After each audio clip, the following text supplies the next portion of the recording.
Bonjour à tous. Alors aujourd'hui, je vais vous parler de la position des mains sur le volant. Alors ce qu'il faut savoir déjà, c'est que la position des mains sur le volant, le jour du permis, l'inspecteur, limite il s'en fout en fait. D'accord ? Lui, ce qu'il veut, c'est que votre voiture reste à sa place, que vous ayez une bonne trajectoire et qu'il n'y ait pas de coup de volant. Donc la technique qu'on vous enseigne au tout début, lorsque vraiment vous êtes débutant, cette technique vous permet de ne pas vous retrouver les mains coincées sur le volant, d'avoir plus facilement une bonne trajectoire et de ne pas donner surtout de coups de volant. Parce que les coups de volant, lorsqu'on en donne, en fait, alors si on ne va pas très vite, ça ne va pas trop se sentir, mais dès que vous allez prendre de la vitesse, notamment lorsqu'on attaque les giratoires, là, les coups de volant, on va bien le sentir.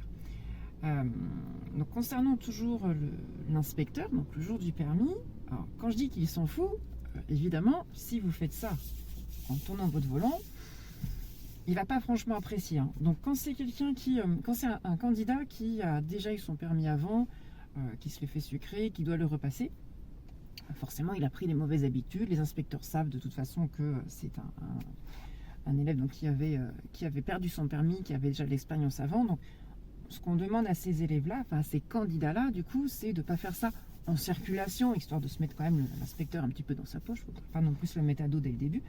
Mais voilà, si vous faites ça sur une manœuvre, parce que vous êtes retourné comme ça pour bien gérer votre volant, sur la manœuvre, ça passe. D'accord, ça passe. Mais attention, ça passe pour ceux qui ont déjà le permis depuis quelques temps.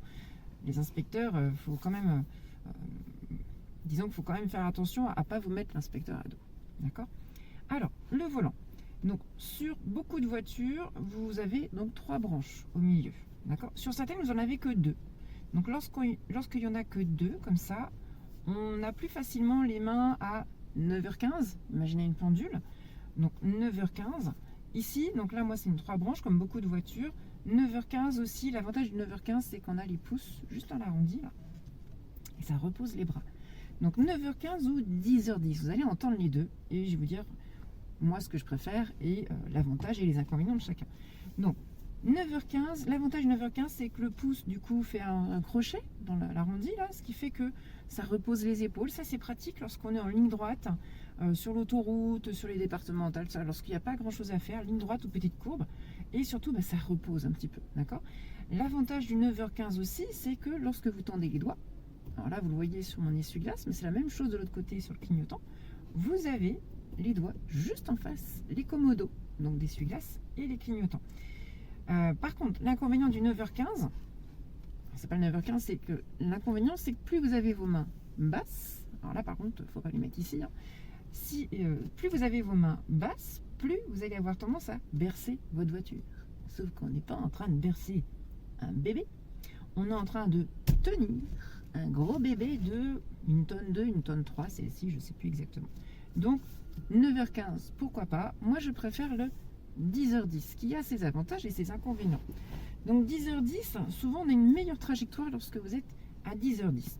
Sur beaucoup de voitures, d'ailleurs, vous avez ici, donc on le voit sur la Clio, le volant qui est... Enfin, il y a une bosse sur le volant, ici, qui permet de mieux tenir, ici, d'avoir une meilleure prise sur le volant. Je ne l'ai pas sur celle-ci, je ne sais plus sur laquelle, aussi, des fois, au-dessus de cette bosse-là, vous avez un creux pour mettre le pouce. D'accord ? Donc voilà, donc les mains à 10h10, on a une meilleure stabilité en général de la trajectoire.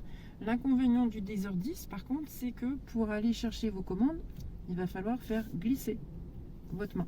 D'accord ? Donc pareil pour le clignotant. D'ailleurs, c'est souvent pour le clignotant que ça coince un peu. C'est ce qu'on utilise le plus souvent. Alors du coup, je vous montre sur cette main-là pour aller chercher le clignotant. En fait, il faut juste desserrer vos doigts. Le pouce, lui, il reste là. D'accord ? Et il y a juste à, entre guillemets, faire tomber votre main. Clac. Le pouce vient se reposer là.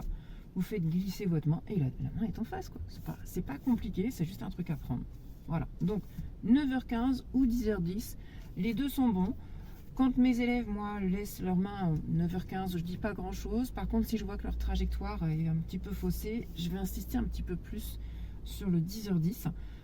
Écoutez votre enseignant pour ça, de toute façon, parce que selon vos défauts, c'est votre enseignant et pas moi, là, sur une vidéo. C'est votre enseignant qui va vous dire ce qui est le mieux pour vous, en fonction du défaut que vous avez. Ensuite, pour la façon de tenir votre volant, attention à ne pas le serrer trop fort. Ce qui arrive souvent au tout début, lorsqu'on a peur, qu'on est un petit peu crispé. plus vous le serrez fort, plus vous allez être brutus un petit peu avec votre volant. Vous risquez de donner des coups de volant.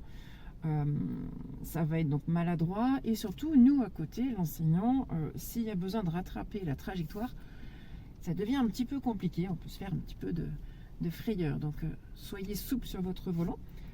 Petite astuce aussi pour les élèves qui sont très crispés sur le volant, on leur dit souvent de ne pas mettre le pouce à l'intérieur comme là, mais dessus. Là où des fois je vous disais qu'il y a un creux pour mettre le pouce.